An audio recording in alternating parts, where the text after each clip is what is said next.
देख रहे हैं आप मेरे साथ वैदिक टीवी। राधे राधे और मैं हूं मेघा। आज आपको बताते हैं हस्तरेखा के बारे में, आपके हाथ की उस रेखा के बारे में जो अगर आपके हाथ में है तो आप आउट ऑफ इंडिया विदेश जा सकते हैं। तो वीडियो में आखिर तक बने रहें।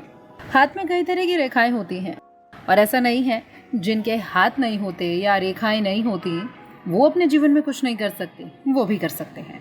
हाथों की रेखाओं में जीवन रेखा, मस्तिष्क रेखा, हृदय रेखा, ये 3 प्रमुख रेखाएं होती हैं। इसके साथ ही भाग्य रेखा और मंगल रेखाएं भी आपको हाथों में मिलेंगी। कई हाथों में रेखाएं 2 मुखी होती हैं। 2 मुखी रेखाओं का जीवन में बहुत व्यापक असर पड़ता है। इन्हीं में से एक रेखा है जीवन रेखा। हाथ में जीवन रेखा इंसान के जीवन के बारे में बहुत से सवालों का जवाब देती है। अगर आप हाथ देखना जानते हैं तो आप इन सब चीजों को बेहतर समझ पाएंगे। हाथ में जीवन रेखा 2 मुखी है और दूसरी शाखा बाहर की ओर निकल रही हो तो सोचिए ऐसे लोग विदेश में जाके स्थायी रूप से बस जाते हैं। लेकिन अगर जीवन रेखा से निकली दूसरी शाखा अंदर की ओर है, ऐसे लोग विदेश तो जाते हैं लेकिन थोड़े समय के बाद धन कमाकर वापस लौट आते हैं। 2 मुखी जीवन रेखा व्यक्ति के विवाह का संकेत भी देती है। बाहर की ओर जीवन रेखा से निकली रेखा व्यक्ति की दूसरे राज्य में बिल्कुल अलग संस्कृति में शादी का संकेत देती है। आमतौर पर आप ऐसी शादियों को लव मैरिज कह सकते हैं, क्योंकि लव मैरिज में लोग एक दूसरे का कास्ट, उनका धर्म, ये सब चीज़ें नहीं देखते। ऐसे लोगों की आजीविका भी घर से दूर होती है।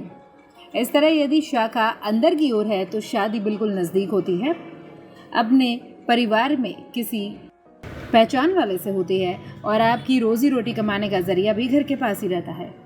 अगर जीवन रेखा और मस्तिष्क रेखा ऊपर से अलग अलग हैं तो ऐसे लोग अपना खुद का काम करते हैं। इस तरह के लोग अपने काम में दूसरे का हस्तक्षेप बर्दाश्त नहीं करते। इनका स्वभाव गुस्सैल होता है और इनका सामाजिक दायरा भी छोटा होता है। अपने काम से काम रखते हैं, ज़बरदस्ती किसी के फटे में टांग नहीं घुसाते। जीवन रेखा को नीचे की ओर काटने वाली रेखाएं व्यक्ति के स्वास्थ्य का संकेत देती हैं।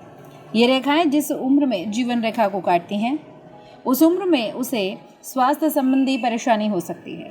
यहाँ बताई सभी बातें विभिन्न मान्यताओं पर आधारित है। हम आपसे ये बिल्कुल नहीं कह रहे जो बातें इस वीडियो में बताई गई हैं आप उन पर आंख बंद करके यकीन कर ले। इस वीडियो का उद्देश्य आप तक जानकारी पहुँचाना था।